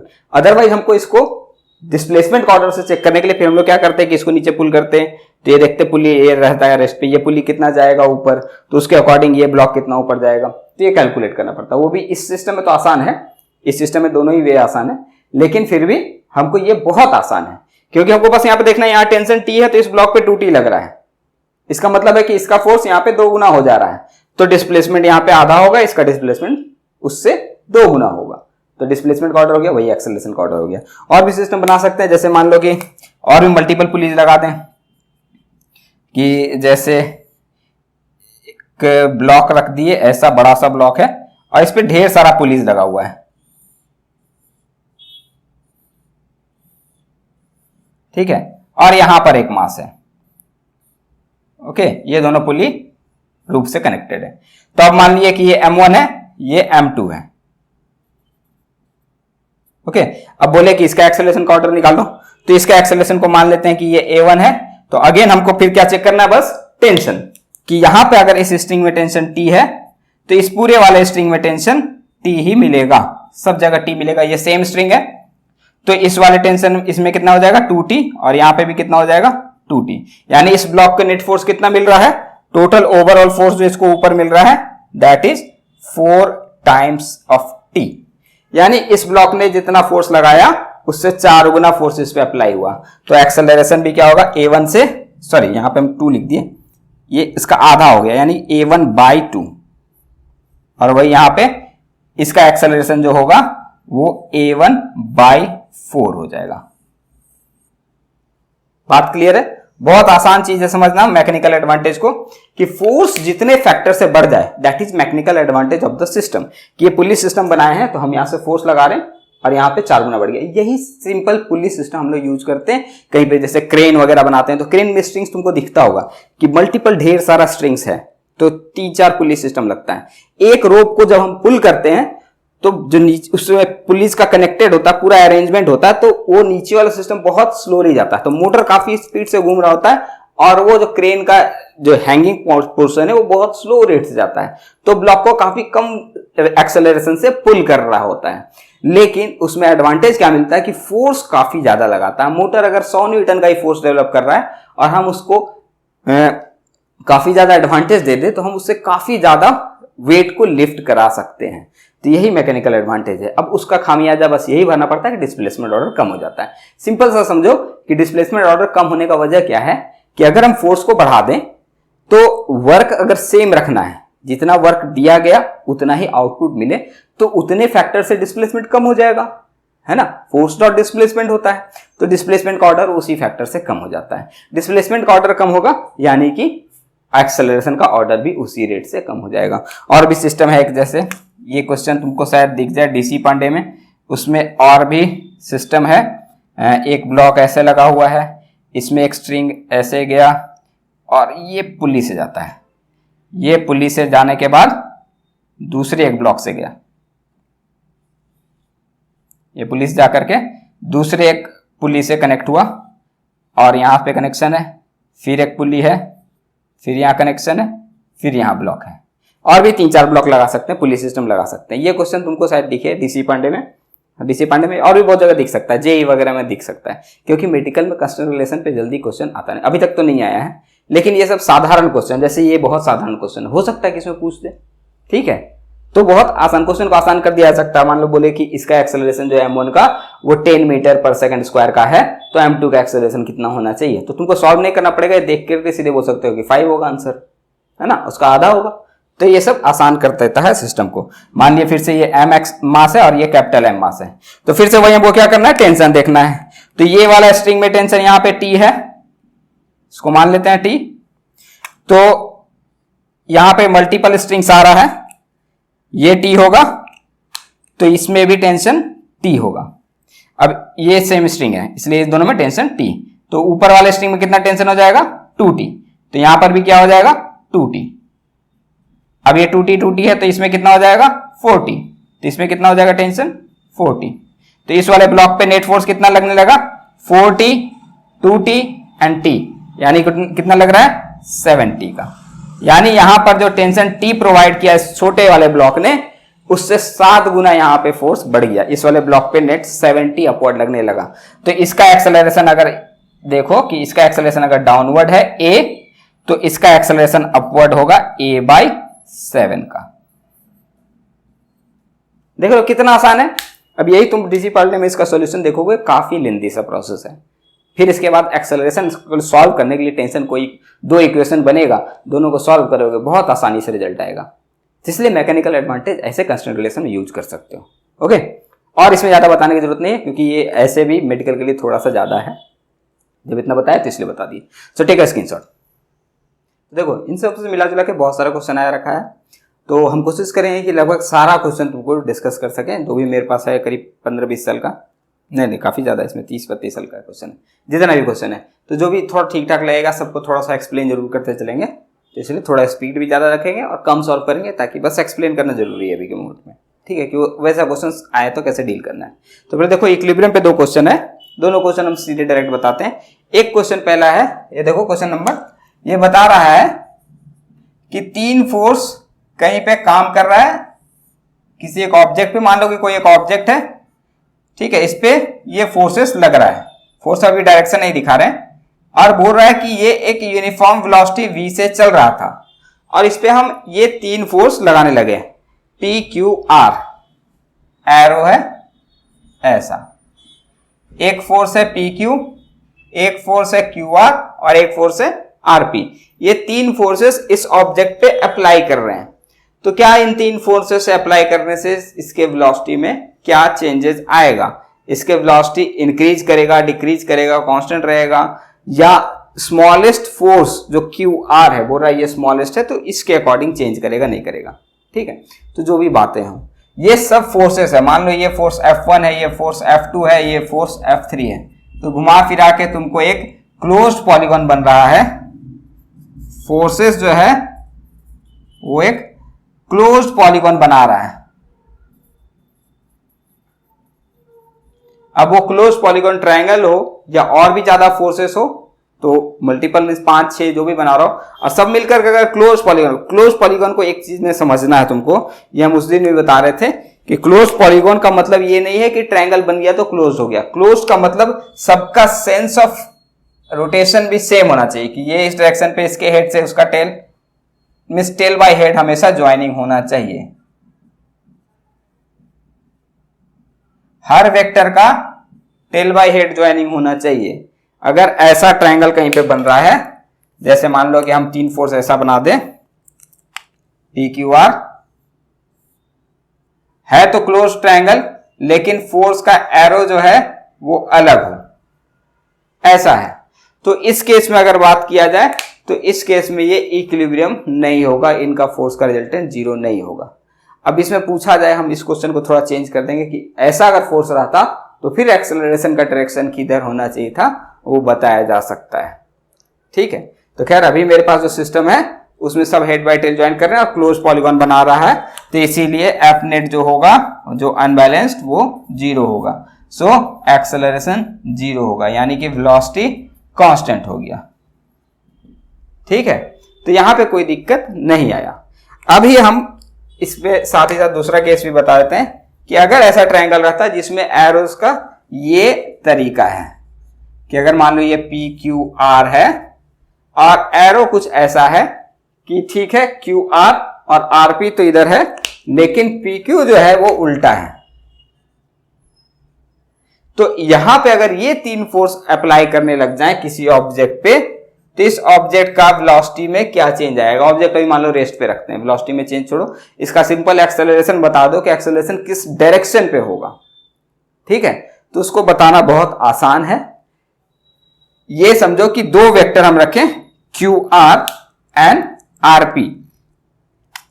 ये हो गया QR और ये हो गया RP। तो इन दोनों का जो रिजल्टेंट है वो हो गया ये। ठीक है, ये ट्रायंगल लॉस हमको पता है कि इन दोनों का ये रिजल्टेंट है।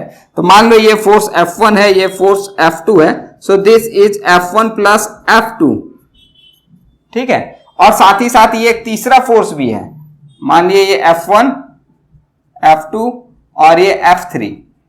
ठीक है, तो एक्चुअल में अब मेरे पास 3 फोर्स आ गया, 2 फोर्स आ गया, एक फोर्स ये हो गया और एक पहले से था। तो अभी मेरे पास जो नेट फोर्स होगा वो ये हो जाएगा,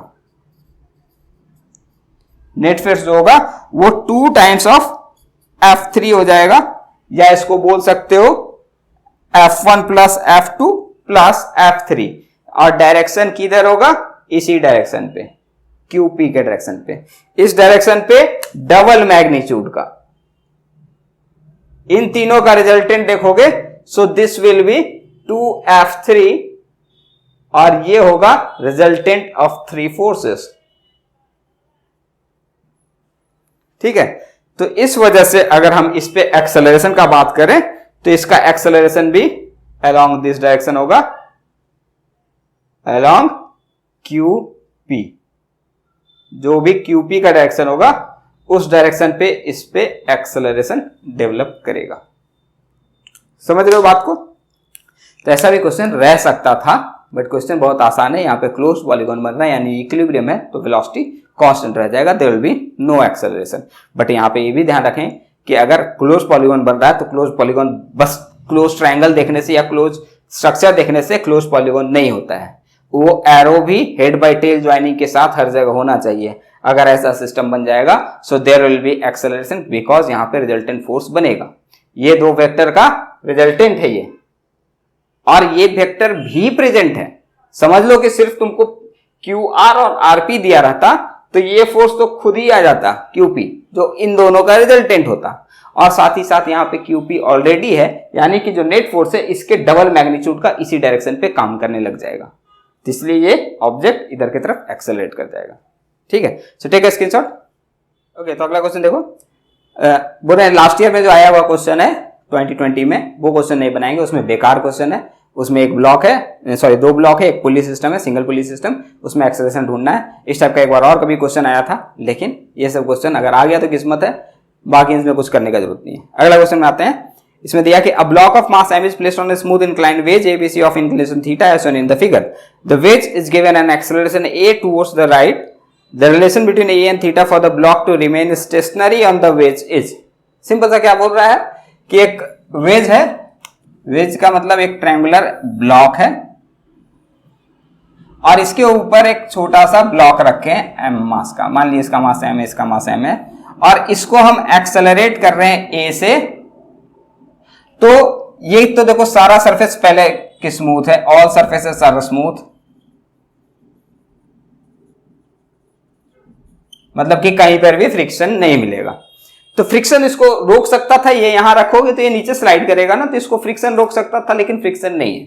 तो रोकेगा कौन? अब हम इसको एक्सेलरेट करेंगे। जैसे सिंपल समझो कि अगर मेरे हाथ में कोई एक ऑब्जेक्ट है, इसको हम यहां रखें तो ये तो नीचे गिर जाएगा ना, लेकिन हम अपने हाथ को काफी स्पीड से, काफी तेजी से एक्सेलरेट करें तो इस एक्सेलरेशन से ये चिपका रह सकता है। इस पे एक सूडो फोर्स लगने लगेगा ऑपोजिट डायरेक्शन में, और वो सूडो फोर्स इस पे नॉर्मल रिएक्शन डेवलप करेगा, और इसमें कुछ तो फ्रिक्शन होगा, फ्रिक्शन कोएफिशिएंट, तो वो एक फ्रिक्शन बनाता है और वो बैलेंस कर लेता है। तो क्या फ्रिक्शन पे नहीं जाएंगे, यहाँ पे फ्रिक्शन भी नहीं है, तो इसलिए एंगल पे रखा गया है। तो इस पे एक फोर्स लगने लगेगा बैकवर्ड डायरेक्शन में m है, और ये इसको बैलेंस कर लेगा। बैलेंस करने का मतलब है कि इस रेफरेंस में अगर इस ब्लॉक को देखा जाए तो ये ब्लॉक इक्विलिब्रियम पे है, क्योंकि रेस्ट पे है इस सिस्टम पे। तो यहां पे एक और फोर्स लग रहा है डाउनवर्ड mg, एक फोर्स लग रहा है इस पे perpendicular, that is normal reaction, और कोई फोर्स नहीं है, फ्रिक्शन यहां पर नहीं है। तो 3 फोर्स मिल गया, तीनों को लैमिज लॉ लगा सकते हो या कंपोनेंट में ब्रेक कर सकते हो।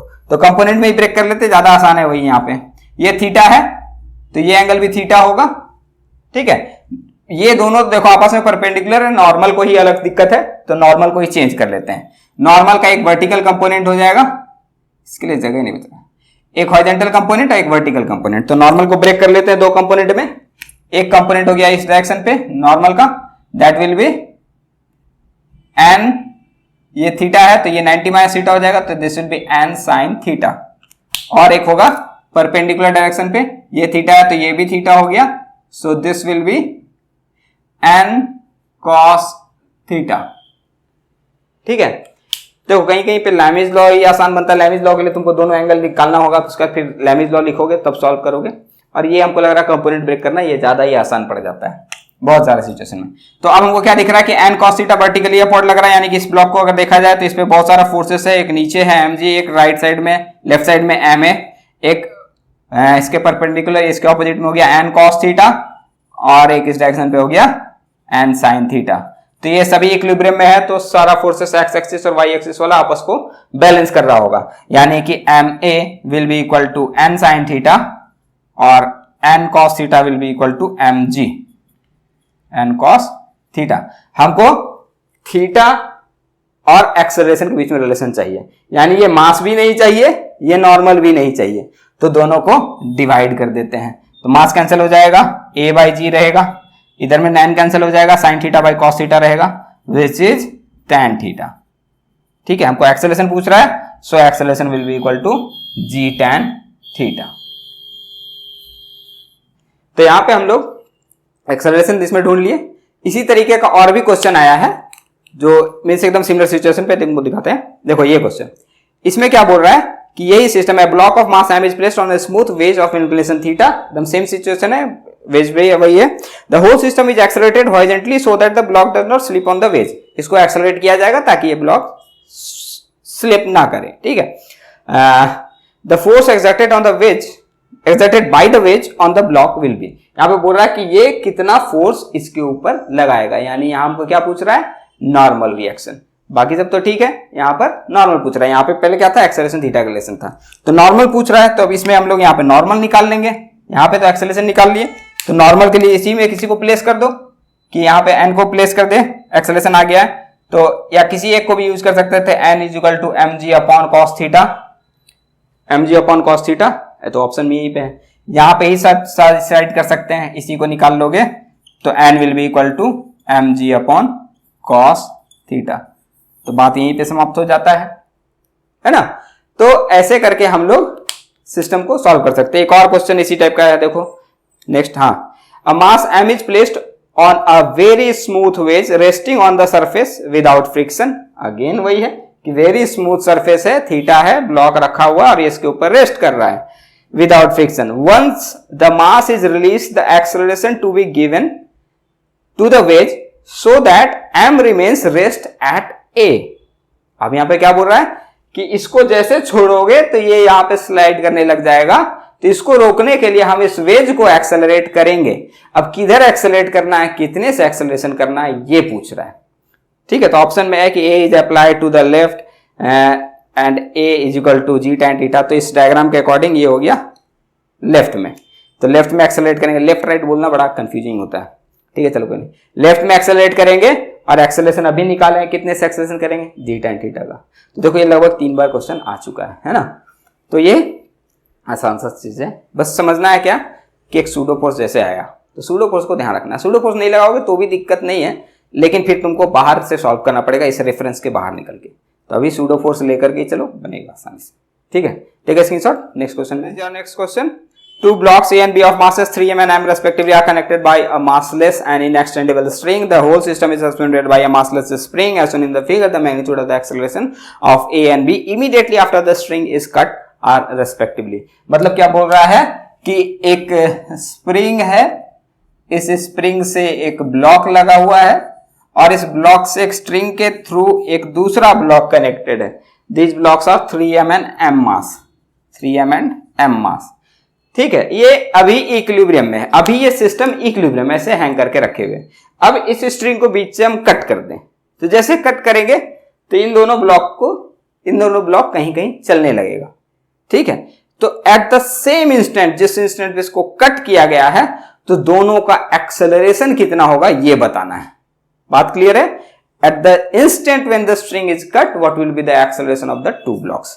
तो सिंपल इसके लिए देखो, इसमें ऐसे तुम मत सोचना डायरेक्टली कि ये सॉल्व करेंगे बाद में लेकर के, इसको इसी इंस्टेंट पे लेकर के सॉल्व करोगे, इसी में फोर्स लेकर के सॉल्व करोगे। जब भी कोई सिस्टम में से कोई भी चीज कट किया जा रहा है या कोई भी चीज हटाया जा रहा है, तो पहले उसके प्रेजेंस में क्या क्या सिचुएशन है उसको दिखाओ, उसका फ्री बॉडी डायग्राम बनाओ। उसके बाद जैसे वो एब्सेंट होगा तो यानी कि उसको हटा करके देखो कि अब क्या रिजल्ट मिलेगा। यानी कि ये स्ट्रिंग पहले कनेक्टेड था, तो इसके फ्री बॉडी डायग्राम पे इस पे जो टेंशन मिल रहा था, ये टेंशन दोनों ब्लॉक को मिल रहा था, इसको नीचे की तरफ पुल कर रहा था, इसको ऊपर की तरफ पुल कर रहा था। तो फ्री बॉडी डायग्राम बहुत आसान से बन जाएगा। ये 3m मास का ब्लॉक बनाओगे तो इस पे दो फोर्स डाउनवर्ड है, एक नीचे mg लगेगा 3mg और एक फोर्स लगेगा कौन सा, टेंशन का। ऊपर में एक फोर्स लग रहा होगा, वो होगा kx, स्प्रिंग फोर्स का। kx नहीं लिख करके हम लिखते हैं सिंपल F स्प्रिंग फोर्स लग रहा है, क्योंकि ये इक्विलिब्रियम में है, शुरुआत में सिस्टम इक्विलिब्रियम में है। तो Fs is equal to mg 3mg plus t। और इस दूसरे वाले ब्लॉक का बनाओगे तो इसमें क्या लग रहा है, इसमें ऊपर में एक टेंशन लग रहा है, नीचे में mg लग रहा है। अभी भी ये इक्विलिब्रियम में है, so mg will be equal to t। तो ये t को यहां पे प्लेस कर दो, तो यहां क्या हो गया, Fs इक्वल टू 4mg, है ना। बात क्लियर है। अब सिंपल समझो कि जैसे हम स्ट्रिंग को कट कर दे रहे हैं, आफ्टर कटिंग द स्ट्रिंग, तो अब इस पे ये जो टेंशन है, ये टेंशन गायब हो जाएगा। जैसे स्ट्रिंग को कट कर दोगे तो टेंशन यहां से खत्म, टेंशन समाप्त हो गया। तो टेंशन जैसे समाप्त करोगे तो अब इस ब्लॉक पे नेट फोर्स क्या दिख रहा है, ऊपर वाले ब्लॉक पे ये मान लो A और ये मान लीजिए B। तो A पे नेट फोर्स कितना लगने लगा, A पे देखोगे ऊपर में लग रहा है Fs का वैल्यू कितना है 4mg। क्यों 4mg ले रहे हैं, क्योंकि अभी जस्ट स्ट्रिंग कटा है, यानी कि अभी ये चलना शुरू करेगा, चला नहीं है, ठीक है, चला नहीं है, यानी कि जो स्प्रिंग में एक्सटेंशन हो रखा था पहले से वो अभी बदला नहीं है, अभी उतना ही है। तो स्प्रिंग जो फोर्स लगा रहा होगा वो अभी भी उतना ही रहेगा। हाँ, जब ये ब्लॉक थोड़ा ऊपर जाने लगेगा तो स्प्रिंग फोर्स कम होगा, तो अभी तो कम नहीं होगा, अभी का अभी ये 4mg लगा रहा है। और नीचे में कितना लग रहा है 3mg, 3m मास है ना। तो अभी इसमें नेट फोर्स क्या हो गया, F नेट हो गया अपवर्ड में, इस पे एक अपवर्ड फोर्स लगने लग गया F नेट। तो इसका एक्सेलरेशन देखोगे, so acceleration will be equal to F net upon इसका मास कितना है 3m। नेट फोर्स कितना हो गया 4mg minus 3mg, 4mg minus 3mg divided by 3m। तो 3mg 4 माइनस 3 यानी mg और अपॉन 3m, m कैंसिल हो गया, यानी कि कितना एक्सेलरेशन हो गया g बाई 3। तो ये किसका एक्सेलरेशन आया, a ऑफ ब्लॉक A, ठीक है। अब दूसरे ब्लॉक को देखो, इसमें mg रह गया, ये तो गायब हो गया, तो इसके लिए तो कुछ करना ही नहीं है, इस पे एक ही फोर्स है, वो है mg का। मास कितना है इसका m, तो इसका एक्सेलरेशन कितना हो जाएगा mg upon m, that is g, a of b। तो b का एक्सेलरेशन हो गया g और a का एक्सेलरेशन हो गया g बाई 3। आसान है, सिस्टम को समझना है। ये इसका एक प्रैक्टिकल एग्जांपल है जो हम अपने रेगुलर क्लास में बताते हैं।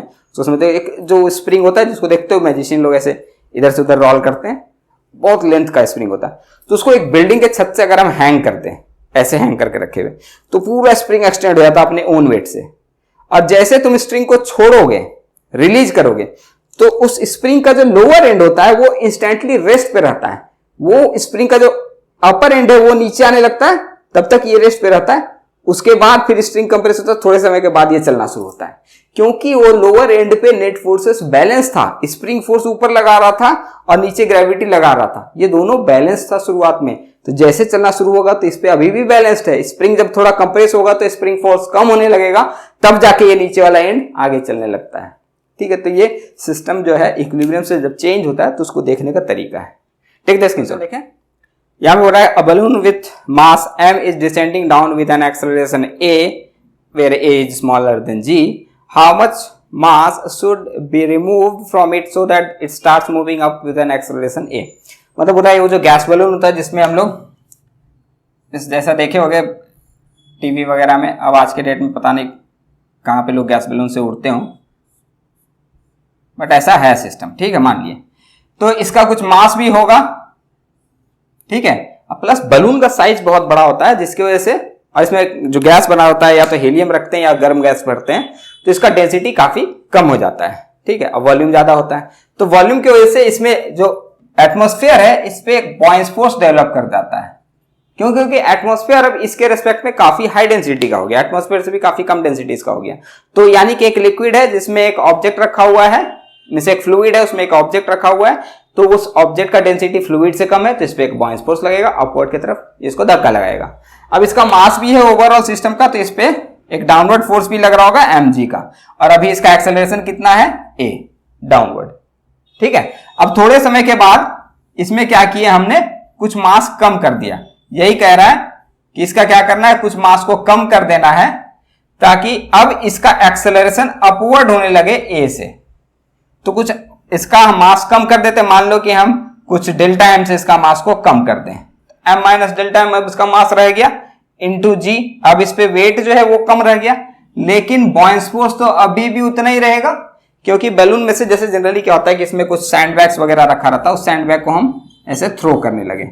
इसमें मान लो कुछ स्मॉल m0 मास का सैंडबैग्स था, उसको हम थ्रो करने लगे, तो इसका मास हल्का होने लगा, लेकिन वॉल्यूम तो बैलून का वही रह गया, यानी बॉयंस फोर्स जो होगा वो तो वॉल्यूम पर डिपेंड करता है, तो अभी भी बॉयंस फोर्स उतना ही है। ठीक है, लेकिन अब उस बॉयंस फोर्स के रिस्पेक्ट में जो वेट है वो काफी कम हो गया है, तो अब इसमें एक्सेलरेशन अपवर्ड भी डेवलप कर सकता है। तो अभी हमको ये सिचुएशन बताना है कि ये उतना ही एक्सेलरेशन अपवर्ड होने लगे तो क्रॉसपॉन्डिंगली कितना मास कम करना पड़ेगा। ठीक है, तो दोनों सिस्टम, दोनों फ्री बॉडी डायग्राम को सॉल्व कर लो, सिंपल इक्वेशन। तो यहां पे क्या है, mg ज्यादा है, बॉयंस फोर्स कम है और एक्सेलरेशन डाउनवर्ड है, तो this will be the equation, net force will be equal to ma, net force downward है। यहां नेट फोर्स अपवर्ड होगा क्योंकि एक्सेलरेशन ऊपर की तरफ है, सो इसमें क्या इक्वेशन बनेगा, fb minus m minus delta m into g, m minus delta m into g will be equal to इसका acceleration m minus delta m इसका मास हो गया इंटू एक्सेलरेशन a, वही सेम एक्सेलरेशन है। तो हमको यहां पे जो इन दोनों को सॉल्व करके हमको निकालना है डेल्टा m, तो इन दोनों में हमको जो काम का नहीं है वो है बॉयंस फोर्स, इसको सबसे पहले हटाने का जरूरत है। तो इन दोनों इक्वेशन को अगर जोड़ दिया जाए तो यहां से एफ भी कैंसिल हो जाएगा, वो बहुत आसान से दिख रहा है। तो दोनों को जोड़ देते हैं, क्या बच गया, mg, वो क्या रह गया, minus mg minus minus plus delta mg, इस ब्रैकेट को ब्रेक किए। दूसरे साइड में क्या रह गया, ma, वहां क्या रह गया, plus ma minus delta ma। ठीक है, डेल्टा m वाला टर्म को एक साथ कर लो और बाकी को सॉल्व, ये तो कैंसिल हो जाएगा। तो डेल्टा mg और डेल्टा ma इधर को ले आए, तो डेल्टा mg प्लस a, और इधर में कितना हो गया, ma 2ma, so delta m will be equal to 2ma upon g plus a, 2ma upon g plus a, so पहला ऑप्शन है यहाँ पे। बात क्लियर है? देखो आसान चीजें, इस पे एनएलएम का जो भी क्वेश्चन होगा, सिस्टम को पहले समझना होगा कि क्या सिचुएशन दे रखा है। तो यहाँ पे दो सिचुएशन है, एक में एक्सेलरेशन डाउनवर्ड है, एक में एक्सेलरेशन अपवर्ड है। अंतर क्या आ रहा है, बॉयंस फोर्स सेम मिलेगा, ये तुमको ध्यान होना चाहिए। भले जब एनएलएम पढ़ रहे होते हैं उस समय बॉयंस फोर्स नहीं पता रहता, लेकिन अभी के टाइम में तुमको सब कुछ पता है, तो बॉयंस फोर्स को यूज कर रहे हैं। और ये कॉन्सेप्ट हमको क्लियर है कि जैसे बलून का वॉल्यूम कम नहीं होगा तो बॉयंस फोर्स कम नहीं होगा, तो बॉयंस फोर्स दोनों ही केस में सेम रहेगा। मास कम हो रहा है तो इसके वजह से वेट कम हो जाएगा, तो उसकी वजह से एक्सेलरेशन बढ़ेगा। तो यानी कि सिंपल सा सिचुएशन है कि पहले सिचुएशन को प्लॉट करो इस तरीके से, उनका सारा फोर्सेस को एक बार देखो, यानी फ्री बॉडी डायग्राम बना लिए और उसका इक्वेशन को प्लेस करो सही तरीके से, उसका सॉल्व कर लो, दैट्स इट।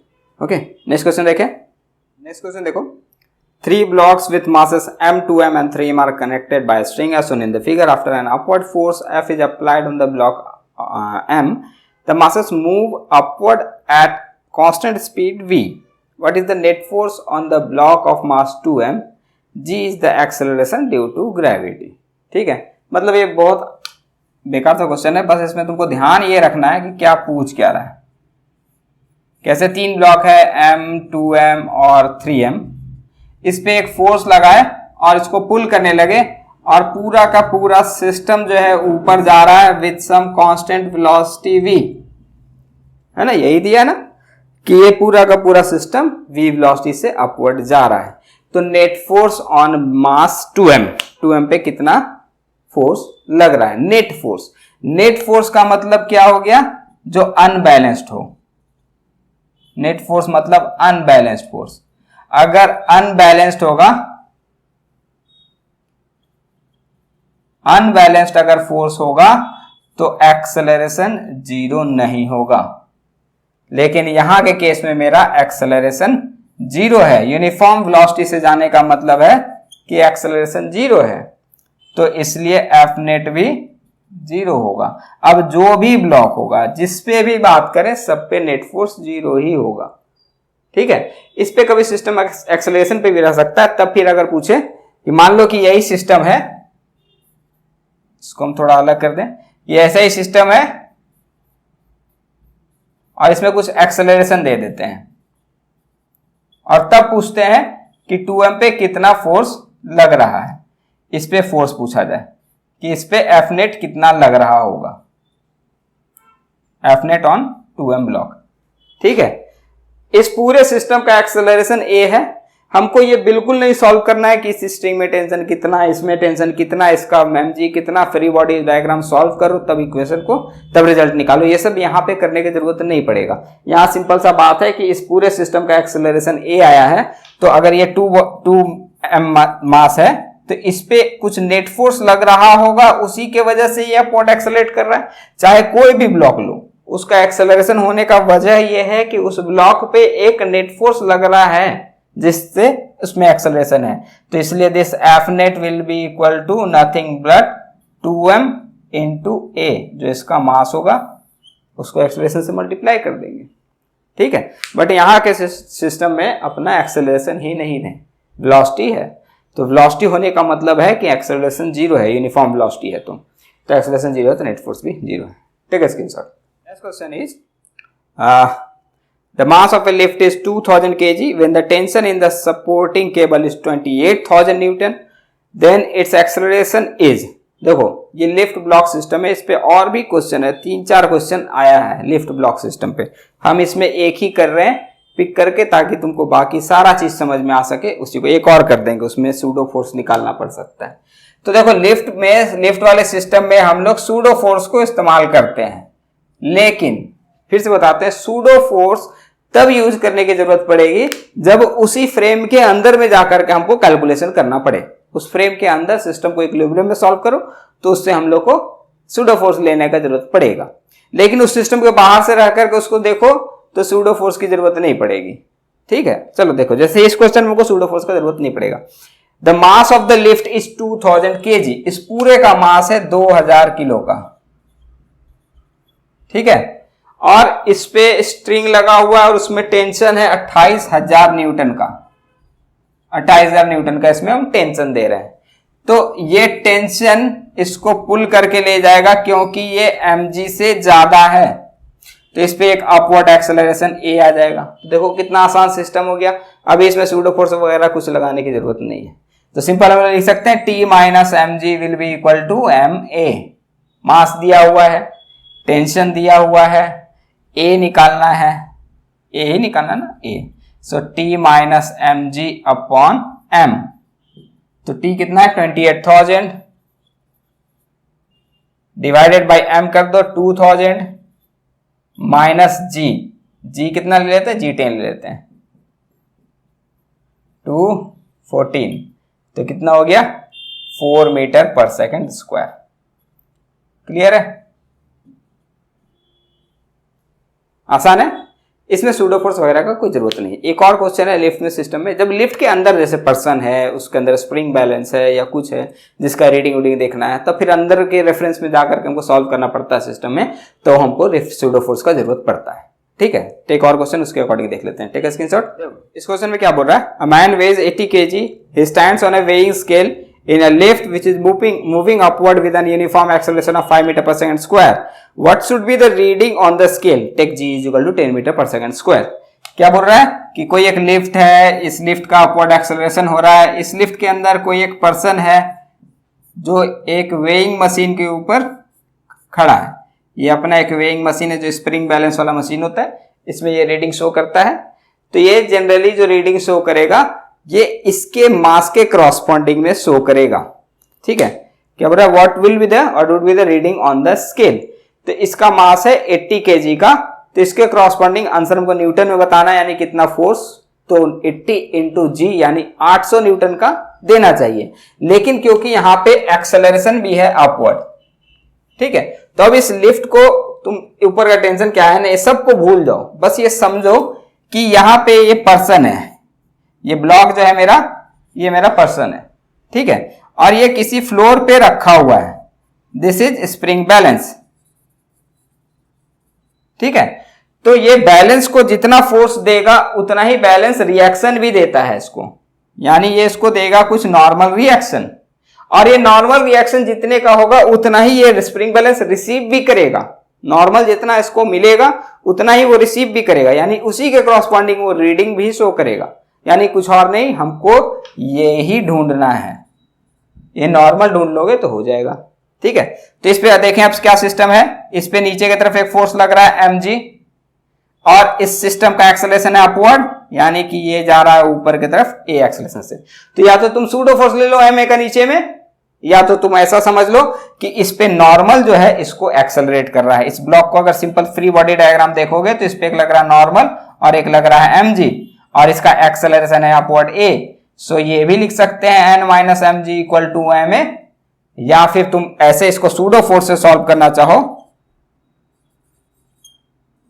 अगर सूडो फोर्स ले लो तो मान लेते हैं कि इसमें सूडो फोर्स लग रहा है, तो सूडो फोर्स हमको मानना पड़ेगा ma का, क्योंकि ये सिस्टम a से अपवर्ड जा रहा है, तो एक सूडो फोर्स मान लिया ma का। तो इसके केस में हम लोग यहां पे लिख सकते हैं कि जो अपवर्ड फोर्स है ये दोनों फोर्स के बराबर होना चाहिए, क्योंकि इस रेफरेंस के, इस बैलेंस के रेफरेंस पे ये पर्सन रेस्ट पर है ना। लिफ्ट के अंदर देखोगे तो उस रेफरेंस पे ये पर्सन रेस्ट पर है, लेकिन तुम बाहर से देख रहे हो तो पता चल रहा है कि ये पर्सन एक्सेलरेट कर रहा है a से अपवर्ड। तो ये इक्वेशन लिखो चाहे ये लिखो, एक ही आएगा रिजल्ट। तो इसलिए बोलते हैं कि सूडो फोर्स एक्चुअल में है नहीं, लेकिन जब अंदर वाले रेफरेंस से सॉल्व करने जाओ तो चीज आसान बनाने के लिए हम लोग सूडो फोर्स ले लेते हैं, तो आसान बनता है। ठीक है, खैर in any case normal will be equal to mg plus ma, यानी m into g plus a। g है 10, a है 5, तो हो गया 15 इंटू 80 न्यूटन। ये n नॉर्मल के लिए वो n यूनिट है। सो 80 8 5 40, ये वो ना 8 5 40 0 4 8 9 10 12, 1200 न्यूटन का फोर्स लगेगा। सो 1200 न्यूटन इज ऑप्शन। ठीक है, ठीक है, स्क्रीनशॉट। देखिए ये क्वेश्चन देख लो, ये एक मंकी का पुराना क्वेश्चन है, लेकिन ये बहुत अच्छा क्वेश्चन है, अच्छे कॉन्सेप्ट का है, और ये इस टाइप का क्वेश्चन एकदम ऑलमोस्ट सिमिलर टाइप का क्वेश्चन, ये अच्छी वर्मा का है। तो इसको ध्यान से देखो। A monkey is descending from the branch of a tree with constant acceleration. If the breaking strength of branch is 75% of the weight of the monkey, the minimum acceleration with which the monkey can slide down without breaking the branch is. जैसे कि normally देखोगे जो branch होता है उस पे monkeys झूल करके स्लाइड करके चले जाते हैं, तो काफी थिन ब्रांचेस पे अगर तुम ध्यान से देखोगे तो बहुत पतले पतले ब्रांचेस पे मंकीज को देखोगे कि वो स्लाइड कर रहे हैं, एक जगह से दूसरी जगह जंप कर रहे हैं, जिसपे तुम फील नहीं कर सकते कि वो कब टूट जाए। तो उनको वो स्ट्रेंथ पता चल जाता है बहुत आसानी से कि इस ब्रांच में इतना स्ट्रेंथ है, तो वो एक्सेलरेट करने लगते हैं। एक्सेलरेट करने से क्या होगा कि डाउनवर्ड एक्सेलरेशन से अपने वेट का कुछ एक भाग ही हम उस पर अप्लाई कर पाते हैं। तो यही कारण हो जाता है कि जैसे यहाँ पर ये ब्रांच है, मान लीजिए कुछ स्ट्रिंग के जैसा है, और इस पे जो मंकी है ये कुछ स्लाइड कर रहा है। अब ये पैर जैसा ही बनाना हो तो ये इस पे क्या करता है कि डाउनवर्ड एक्सेलरेट करने लगता है। तो जैसे डाउनवर्ड एक्सेलरेट करोगे तो क्या होगा कि तुम इसके ऊपर, स्ट्रिंग के ऊपर कुछ एक फोर्स का, तो अपने वेट का कुछ एक कम पार्ट ऑफ फोर्स ही अप्लाई करोगे। कैसे होगा कि अगर हम मान लो ऊपर एक्सेलरेट करने लगे तो हम इसको फ्रिक्शन से नीचे पुल करेंगे, तो इस रोप पे अपने वेट से भी ज्यादा फोर्स लगा रहे होंगे, और नीचे स्लाइड करेंगे तो फिर क्या होगा कि हम अपने वेट से कम फोर्स अप्लाई करेंगे। तो इसको सूडो फोर्स से समझ सकते हो कि जैसे ये नीचे जा रहा है तो इस पे एक सूडो फोर्स काम करने लगा ma अपवर्ड। ठीक है, इसका भार भी है वो तो अपना रहेगा ही mg। अब यहां पे स्ट्रिंग में एक फ्रिक्शन लग रहा होगा ऊपर के तरफ। ठीक है, जितना फ्रिक्शन, ये हम रोप को पकड़े तो ये रोप का जो फ्रिक्शन है यही हमको लिफ्ट करके रखे हुए है। तो जितना फ्रिक्शन हमको मिल रहा है इस रोप से या ब्रांच से, उतना ही फ्रिक्शन से, उतने ही फोर्स से हम रोप को नीचे भी पुल कर रहे हैं। यानी एक्शन रिएक्शन पेयर होता है, फ्रिक्शन इज रिएक्शन फोर्स, सो ये एक्शन रिएक्शन पेयर में मिलता है। तो यानी कि इतना ही फोर्स हम इस स्ट्रिंग पे प्रोवाइड भी कर रहे हैं। तो इस ब्रांच पे जो टेंशन होगा वो टेंशन इस फ्रिक्शन को बैलेंस करेगा। यहाँ पे फ्रिक्शन है, वो टेंशन उस फ्रिक्शन के वजह से बन रहा है, ठीक है। तो फ्रिक्शन और टेंशन बराबर होगा। तो अब इसका फ्री बॉडी डायग्राम इस बंधन का बनाओ। तो यहां दिख रहा है क्या, नीचे की तरफ लग रहा है mg, ऊपर की तरफ लग रहा है एक सूडो फोर्स और एक ऊपर की तरफ लग रहा है friction force which is tension. तुम टेंशन नहीं लिख देते हैं कि टेंशन, और इसका एक्सेलरेशन है डाउनवर्ड a, ठीक है। नॉट अभी सूडो फोर्स लिख रहे हैं तो एक्सेलरेशन नहीं लिखेंगे, क्योंकि सूडो फोर्स यानी कि इसी फ्रेम पे हम लोग देख रहे हैं। ओके, तो अब ये बैलेंस करोगे तो क्या रिलेशन बनेगा, T plus m a equal to m g. So T will be equal to m g minus m ए।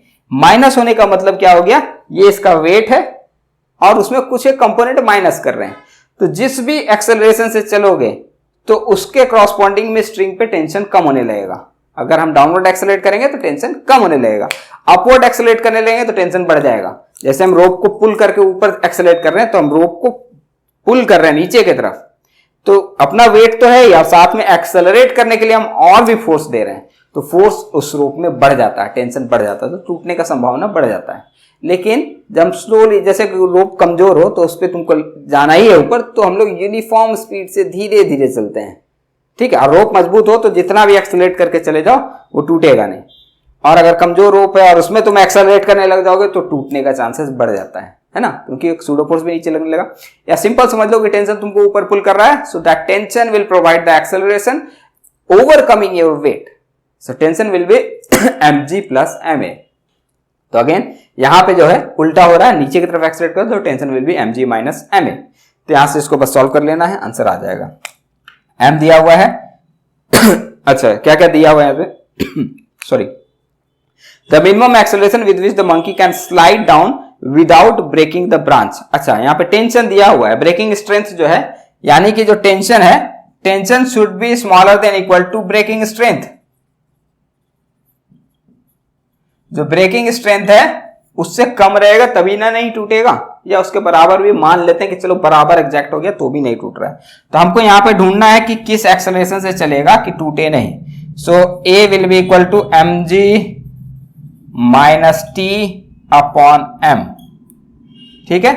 और भी रिलेशन दिया है, breaking strength is 75% of the weight of the monkey, monkey का weight यानी mg। So t जो दिया हुआ है वो कितना है, जो ब्रेकिंग स्ट्रेंथ है वो 75% ऑफ वेट ऑफ मंकी है, यानी कि 0.75 इंटू mg है, ठीक है। इसका वेट को mg मान लेते हैं, okay. So this will be equal to mg minus 0.75 mg upon m। So it will be g into 0.25 into g, m cancel हो जाएगा। 0.25 g का मतलब g को अगर 10 मानते हो तो 0.25 से मल्टीप्लाई कर देंगे तो दिस विल बी 2.5 मीटर पर सेकंड स्क्वायर। तो 2.5 मीटर पर सेकंड स्क्वायर से एक्सेलरेट करने लगे डाउनवर्ड तो ये बचा रह सकता है, अदरवाइज टूट जाएगा। इससे कम एक्सेलरेशन हुआ तो टूट जाएगा, इससे ज्यादा रखेंगे तो और सेफ है, इससे ज्यादा एक्सेलरेशन से स्लाइड कर दो और सेफ है। तुम जी से स्लाइड कर दो बिल्कुल कोई टेंशन नहीं लगेगा स्ट्रिंग में। जी से स्लाइड करने का मतलब है तुम फ्री फॉल कर रहे हो, स्ट्रिंग को बस दिखाने के लिए पकड़े हो लेकिन तुम फ्री फॉल करते चले जा रहे हो जी से, तब टूटने का चांस बिल्कुल खत्म हो जाएगा, ठीक है। सो लगभग यही सब है। अभी अगले लेक्चर में फ्रिक्शन कर लेते हैं, ठीक है। Take screenshot.